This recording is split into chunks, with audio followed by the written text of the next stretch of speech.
اعوذ باللہ من الشیطان الرجیم بسم اللہ الرحمن الرحیم وَإِذْ أَخَذَ رَبُّكَ مِن بَنِي آدَمَ مِن ظُهُورِهِمْ ذُرِّيَّتَهُمْ، اور یاد کرو جب کہ نکالے اللہ نے، آپ کے رب نے، تمام بنی آدم کی پیٹھوں سے ان کی نسل کو۔ اب یہ کہ یہ اصل میں تو معاملہ ہو رہا ہے عالم الارواح میں، جبکہ ابھی جسد پیدا ہی نہیں ہوئے تھے، لیکن دو ہی شکلیں ہو سکتی تھی، یا تو لوگوں کو یہ ساری بات پہلے بتائی گئی ہوتی، عالم ارواح ہے، پہلی تخلیق یہ ہے، دوسری تخلیق یہ ہے، عالم ارواح میں یہ قول و قرار دیا گیا۔ عرب کے جو اولین مخاطب تھے حضور صلی اللہ علیہ وسلم کے اور قرآن کے، چونکہ ان کے لیے یہ چیزیں ان کی اس وقت کی استعداد کے اعتبار سے بھاری تھیں، قرآن مجید نے عام فہم الفاظ استعمال کیے۔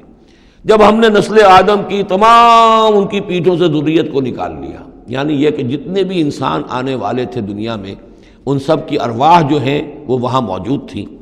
وَإِذْ أَخَذَ رَبُّكَ مِن بَنِي آدَمَ مِن ظُهُورِهِمْ ذُرِّيَّتَهُمْ وَأَشْهَدَهُمْ عَلَىٰ أَنفُسِهِمْ، اور ان کو گواہ بنایا اپنے اوپر، اچھی طرح سوچ سمجھ کر۔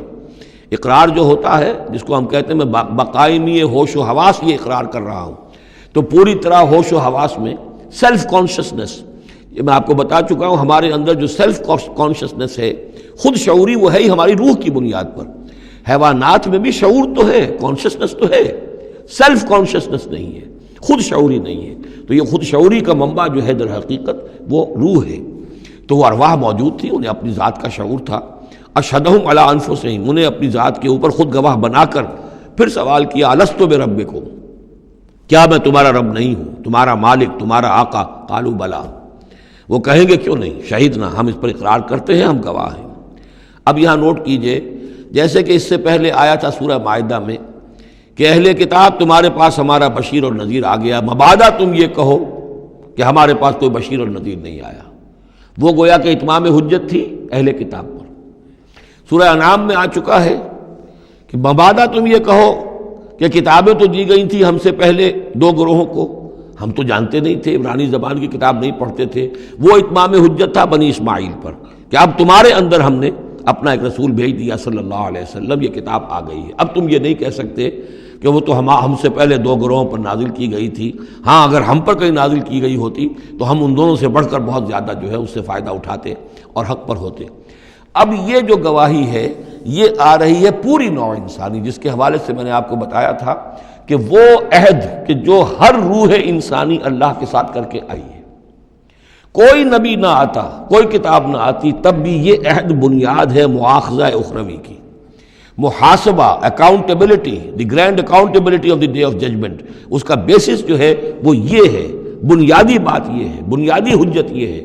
نبوت سے، کتابوں سے، وحی سے، یہ تو اتمام حجت ہوا ہے، اضافی شے ہے۔